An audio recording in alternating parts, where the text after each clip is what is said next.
Couple years down the road, it's Friday, early evening, and you have set up a date with a woman you met online. You're gonna go have like an early dinner before, going to the Valve for the night. You go to this place called uh the Pancake Emporium. Fuck yeah. That rules, actually. Yeah, um it's like a greasy spoon kind of diner, Yeah, but yeah, yeah. I love those. but it's massive, right? Like it takes up like almost an entire square block. Like it's just huge. Jeez.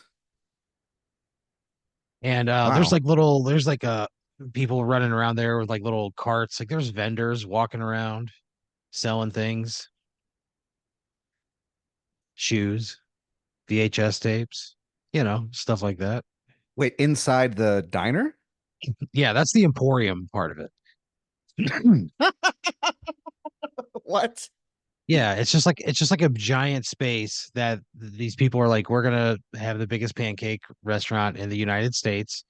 And, to kind of offset the cost of like renting and, heating and cooling and electricity of a space that large, they have like vendors that roam around.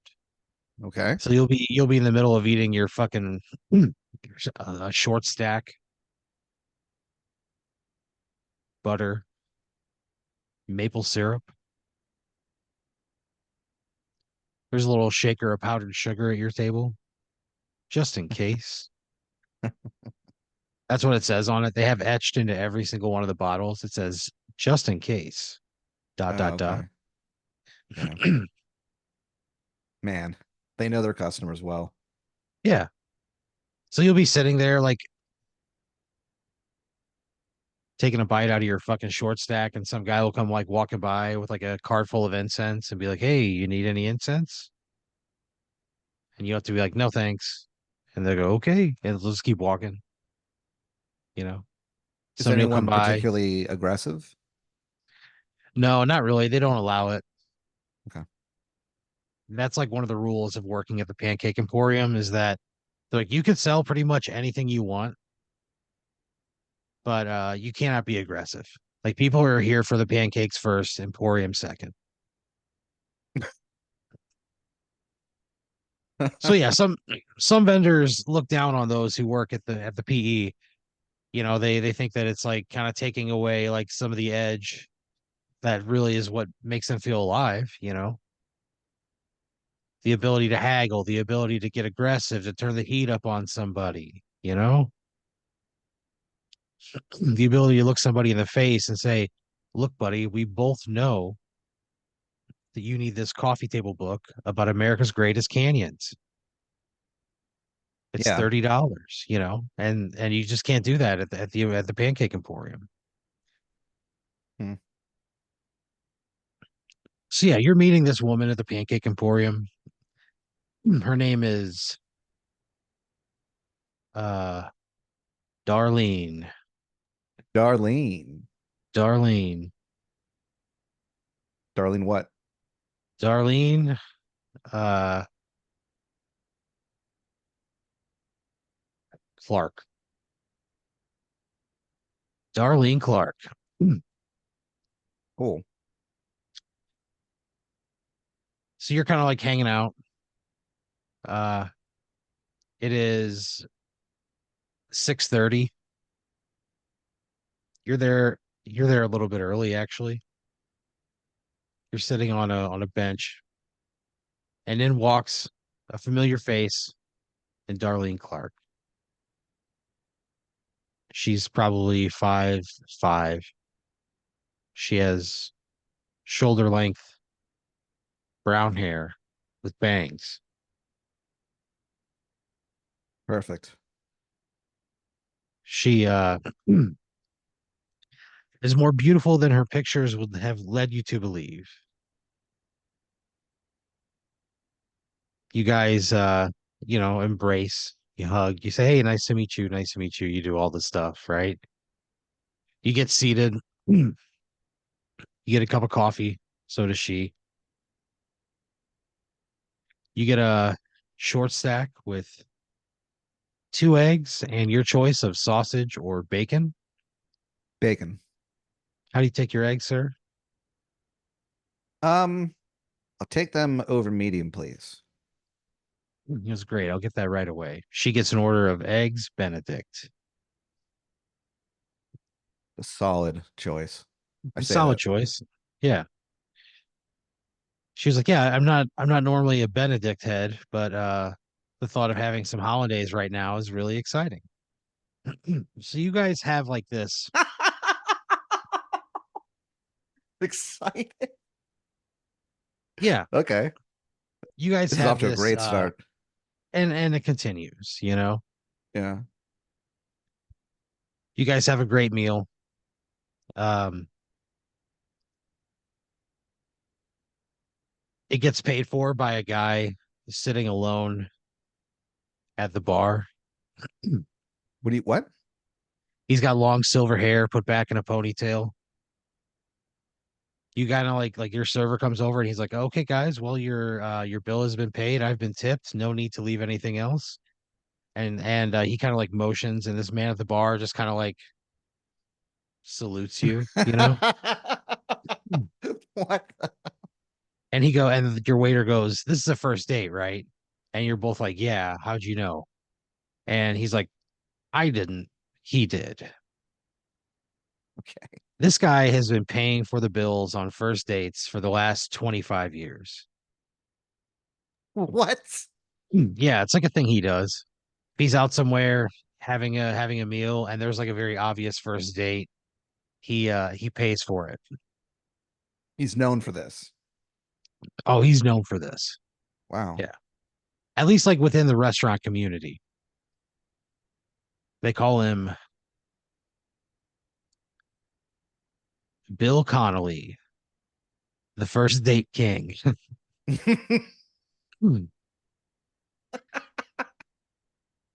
Because like if he because he number one, he pays the tab, so like the tab's gonna be paid, right? And he always tips like 100%. He's just a big tipper. Whoa, So people are like, I Billy. hope I get a lot of first dates tonight, you know, because they know that they're gonna get paid out. So of course he gets like preferential treatment. Money's really not an object to him. It's just a thing he does. It's kind of cool. So you guys kind of like walk past him, you say thank you, and he goes, "Have a good day." Thank you. And then he he pulls a moleskin notebook from his breast pocket. He flips through hundreds of pages and marks another notch in a series of like five notch Oh my God. There's groups of five. hundreds of pages of these. Hundreds of pages, both sides. Each page has probably, yeah, probably about 100 a page, Jeez. you know. So he's actually like kind of responsible for like population increases wherever he goes, like anywhere he's ever lived. There's been like a population increase Well, because yeah. he helps, you know, seal the deal sometimes. That's like What a great 10,000 times. what a great story, you know? Yeah. It immediately changes the tenor of a bad date. Can you believe that guy paid for our dinner? Yeah, if only he knew we were fighting the whole time, you know. Yeah. Okay. You know, so yeah, he definitely like changes things between people. Wow. So you guys you leave the Pancake Emporium talking about Bill Connolly. Yeah. You just kind of like walk towards downtown, you know, you're just like in that general area. You kind of it's like a spot where you're walking along like Ladybird Lake, looking out at the skyline on the other side of the water. And you're just kind of you kind of like You look into her eyes and you're like, man, I just had like a really nice, fun time with you. Yeah, You this know? sounds pretty cool. Yeah. She's like, yeah, I had a really nice time with you too. She brushes the hair from her face, tucks it behind her ear. You, you both know where it's at, you know? This is the moment. Yeah. You sort of lean in, you go to kiss her, and a Yeah. man comes running up from the sidewalk, and he's like, Darlene, Darlene. Oh, He's wearing a silver suit, and he's got like this silver swept back hair. okay. He goes, Darlene, and she kind of like breaks away from me. She goes, can I help you? And he pulls out a photo from his pocket. He goes, is this your uncle, uh Jefferson Tungsten? And she's like, Uncle Jeff? And she kind of like gets a faraway look in her eyes. She's like, yeah, that was my Uncle Jeff. He was like Okay. he was like the best guy. He was awesome. He died a few years ago. Why do you ask? And he kind of like reaches out. He puts a hand on her shoulder and he goes, I'm terribly sorry for your loss. He goes, your Uncle Jeff was a fine man. He like pulls a piece of paper out from like a manila folder, right? What the hell? And he's like reading. He goes, your Uncle Jeff graduated from Penn State in 1991. He had a degree in communications and he was early on the internet craze. And he is actually the guy who first used LMAO for Laugh My Ass Off. He popularized it in Yahoo chat rooms and AOL chat rooms all across the country. And Wow. he would write, somebody would just leave a sick burn in chat, and he would write LMAO, and people are like, what are you talking about? And he would be like, laugh my ass off. And he had like a picture that he had made. It took him so long to make it because it was like, the early, mid 90s. Yeah. Um, and it was him like bent over. He was like sticking his ass out and he had just like removed it and replaced it with like a black space. Like his ass Like actually his fell ass off. had fallen off and disappeared. Oh And man. he's like, and people were just like, oh, that's kind of funny. And laugh my ass off. And really, sort of kick-started the spread of these acronyms, you know, and internet shorthand kind of as we know it goes back to her Uncle Jeff and those Jeez. goddamn chat rooms. And he says again, I'm so sorry for your loss. He goes, my name is Gilbert Monarch, and I am here on behalf of the Board of Contributions to Society. And he goes on to tell you that they're like a group of people who identify people that have had a huge cultural impact based on something they did or created or said. And but it's not something they would ever have been rewarded for. Like there's not like a tangible product for it. And then they find the descendants of that person and give them large sums of cash as a way of saying thank you. Where does And the he cash goes, come from? um, I don't know. I'm not on the board, you know. So none of us know. I mean, I would imagine Gilbert Monarch knows, but Yeah, okay. you know. So he says, your Uncle Jeff and his internet speech patterns have created a whole new language of shorthand that's recognized globally. He goes, you probably even recognize shorthand from other languages, like it's everywhere. And he said he pulls you don't know, you don't see him like you don't see him like he wasn't holding this when he walked up, but he presents like a giant check, like in Publishers Clearinghouse, giant like 4 foot long check, Yeah. and it Okay. is for $18 million. Whoa. Yeah, and he says, on behalf of the Board of Contributions to Society, we'd like to thank you and your family and the family of your Uncle Jeff for his incredible contribution to society. Wow. And then he bows and he just turns and walks away. You look at Darlene and she just screams and runs off into the distance, like so excited. Yeah. Yeah, she leaves. And Oh, you're she like, leaves. Darlene. Yeah, she runs away. You're like, Oh Darlene, and no. you like reach out and she just runs Oh away. man. And you hear her as she runs away, she just goes, I'm so happy. Right. God, I wish I met this girl 1 month earlier. Man. I All mean, right. literally, 30 minutes earlier, probably. So you kind of stand there in shock as a silhouette of this incredible woman runs up the street. I have to go to work now. Yeah. Holy shit. And you're just Oh kind of no. standing there like the wind completely taken out of your sails, absolutely Yeah. gutted. Uh, You're looking out into Lady Bird Lake and you kind of go, what? And you see that there is like a scope sticking up out of the water. And it is, that it's looking right at you. oh man.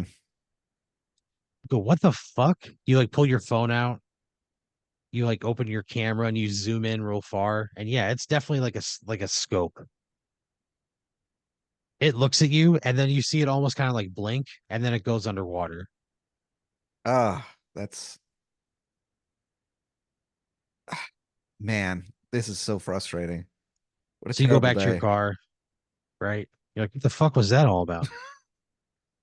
You go back to your car, you go to work, you Michael Park is standing there talking to a man who's missing like the entire right side of his body. What? Yeah, he's just like a guy who's like missing half of his body. He knows Michael really well. They've been friends for a long time. Okay. Uh yeah, Who is the this guy like guy? his name is Sean Dunnigan, but he goes by Lefty because he's only the left half of a person. Oh, okay. When you look at him Uh, from the side, it's like a in like an old biology textbook. It's like a cutaway, like you can see like his oh, organs, and okay. Yeah. there's like a clear plastic lid that's like adhered to his bare side, keeping him alive. Why keep it clear? Just so that way, in case there's ever like a problem, people can be like, "Oh, hey, Lefty, you know, you got a problem in your GI," and he's like, "Oh yeah, I got a shit." He's like, "It's not there yet." And so All you'll right. just like if you hang out with Lefty long enough throughout the course of a day, you will see a turd form in his body. So unpleasant. You'll see him eat and you'll see him like swallow his food and it'll start to break down in his stomach. And then you'll see, the body go to work and push it through his, large intestine, small intestine, all that stuff. And then it gets to his asshole. And and then like he's like, oh, gotta hit the can. And he goes to the bathroom and he comes back and now there's no more turd in there. Okay. I nod to him and I tell Michael the whole story later. So Lefty like takes off, right? Michael comes inside and Michael, how do you Michael's know like that guy? he said, one time he was down here and his lid fell off. I helped put it back on for him. Wow. He said, and he takes like a drag off a cigarette and he goes, it's a pretty tight squeeze. He puts a cigarette out on the sidewalk, comes inside, All right. and he goes, so hot stuff, how was the date? Because you like told him about it. Oh, yeah. And I'd you tell him tell what him. happened. Yeah, I would tell him that I had this kind of crazy evening or yeah, early evening.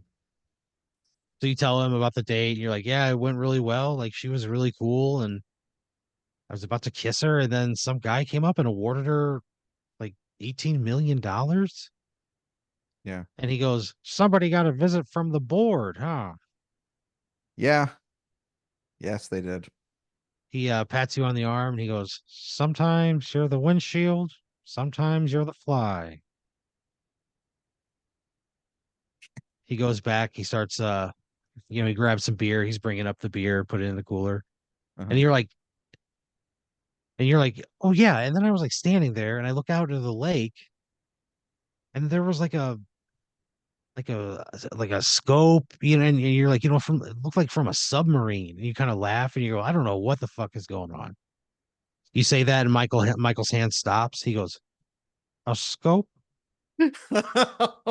Yeah. Like blinked at me too. He drops he drops a can of PBR into the dark, cold well of that cooler. Yeah. He goes, what color was it? I took a You're like, picture if you want to. he sees it and his eyes get big. He walks to the front door and he turns the open sign to closed. Michael. He gets on his phone and you see him like he looks fucking frantic, right? He looks absolutely frantic.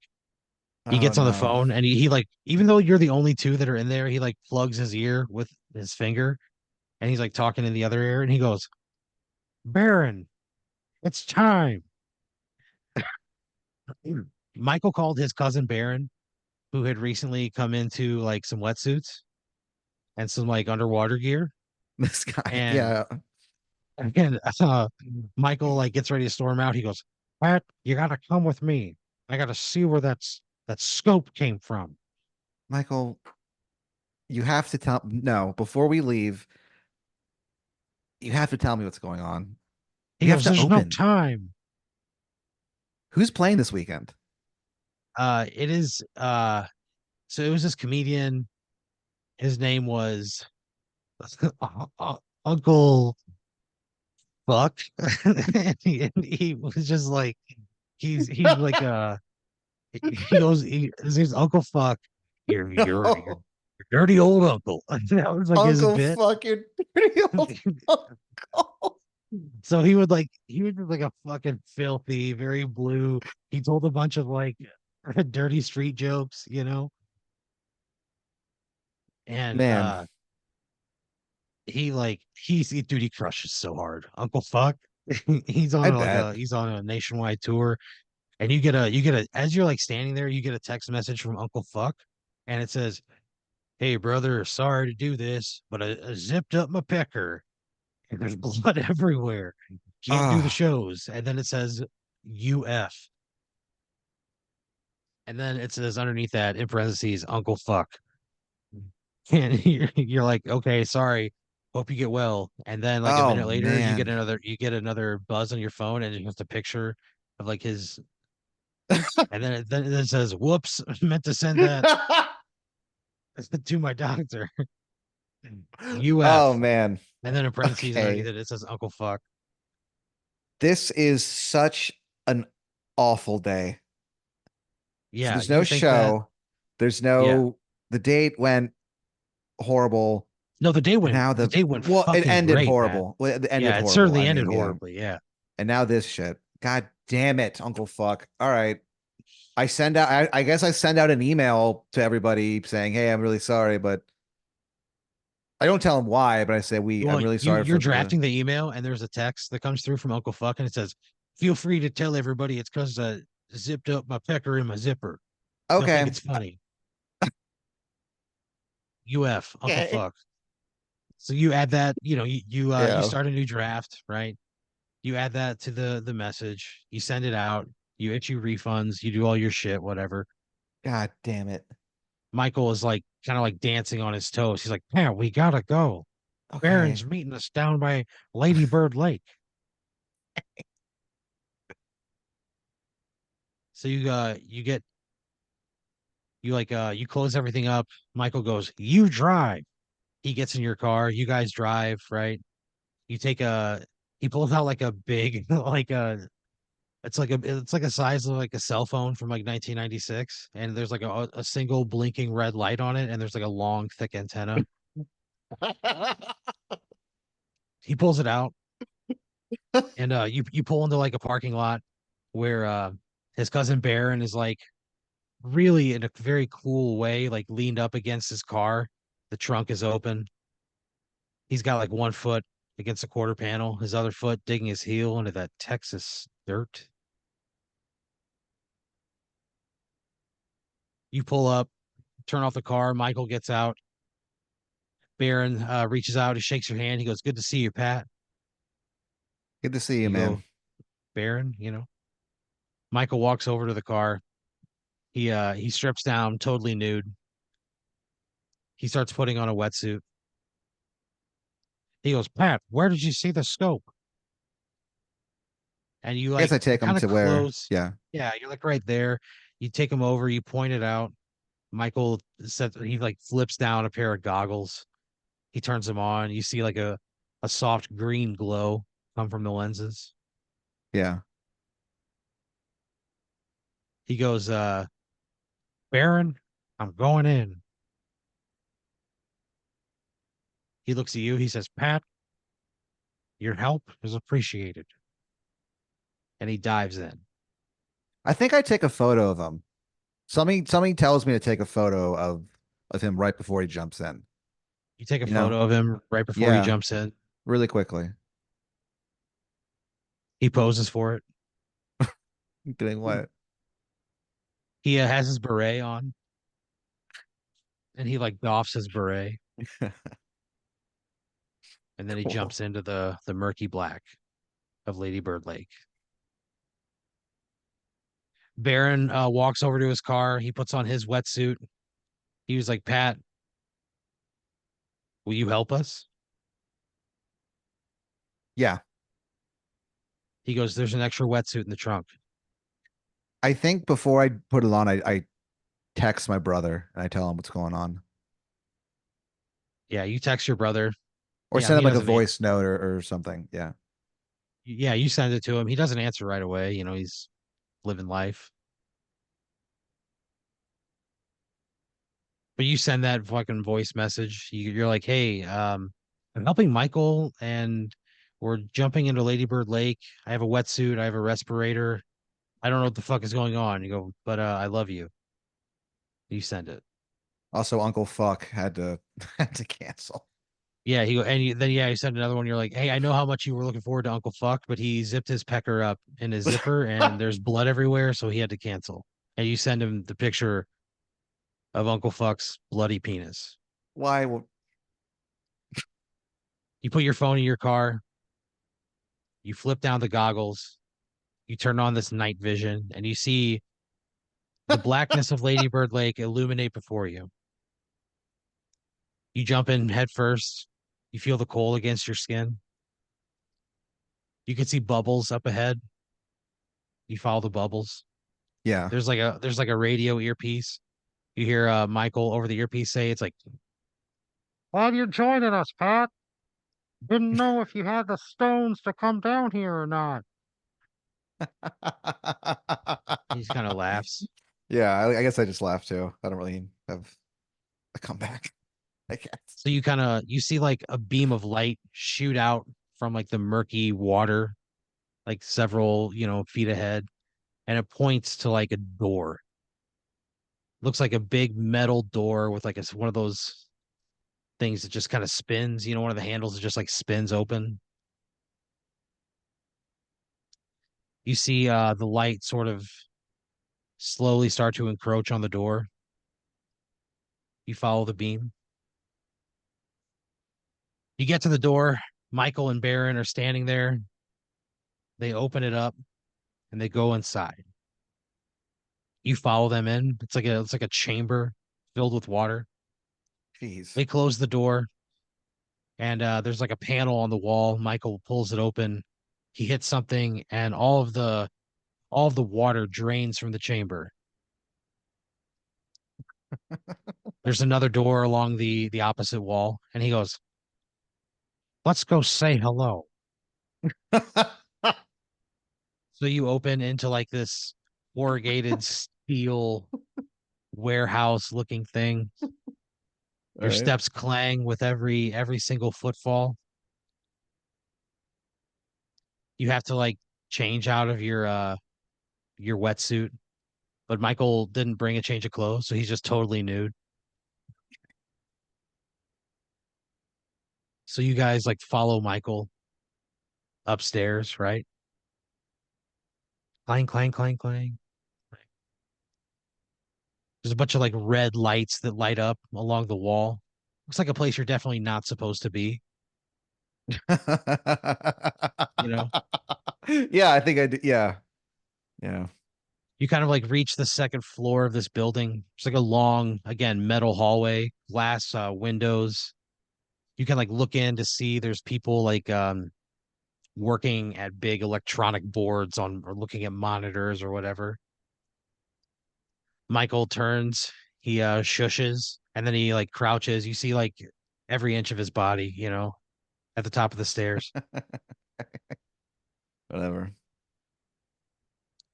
You guys kind of like walk up and peek your heads up above the ground level. You see Michael like roll just and completely quiet. He like rolls into the room. You see through the windows that he's like snapping the necks of the people who are working on the monitors. There's like three people in there. He looks Holy up, he's got his shit. beret on. He like waves you to come upstairs. He rolls into the room across the hall, does the same thing there.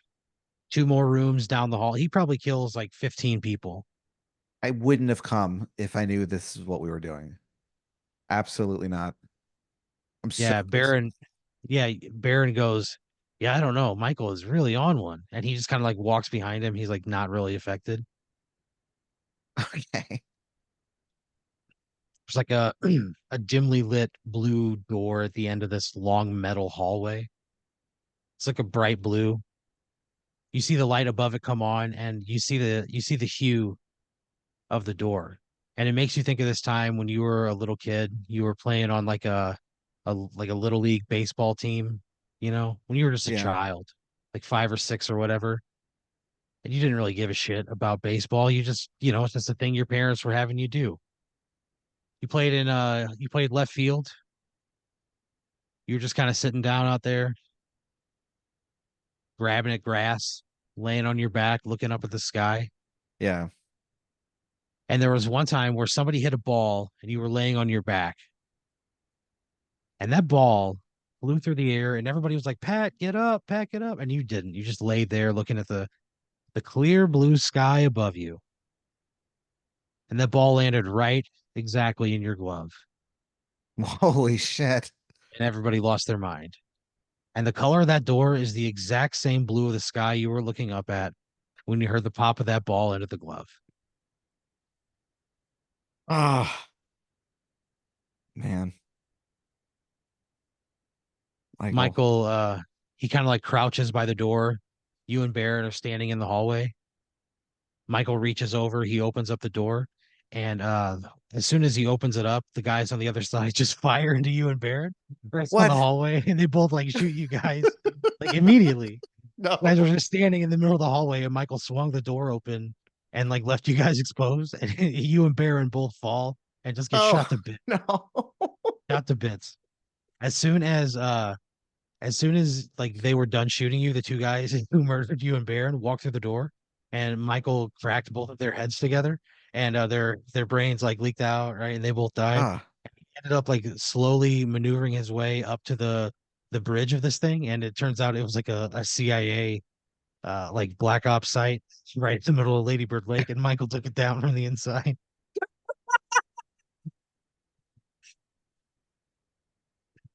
He oh found my God. he found a bunch of C4 in like a box, and he put on the coat and pants of the captain that he killed, the last man that was left alive, and then he blew it up and walked down Congress with smoke in the air behind him and a smile on his fucking face. How many people did he kill? 33. I mean 35 if you count you and Baron, who was certainly like a sacrifice to help him achieve his end goal. Man, God Uncle damn it. It Uncle was, Fuck actually Uncle yeah. Fuck gets his pecker repaired and like comes and makes the flight in time, and he just opens up they open up the club for him, and he just Yeah. starts running the club from that point forward. And Michael Park just became his door guy, and he never told him what happened. But Uncle Fuck leads the Velveeta Room into a decade of unprecedented success. Well, someone has to do. Yeah, Jeez. yeah, yeah. You and Baron both died, shot to bits. A CIA black ops This. site in the middle of Lady Bird Lake.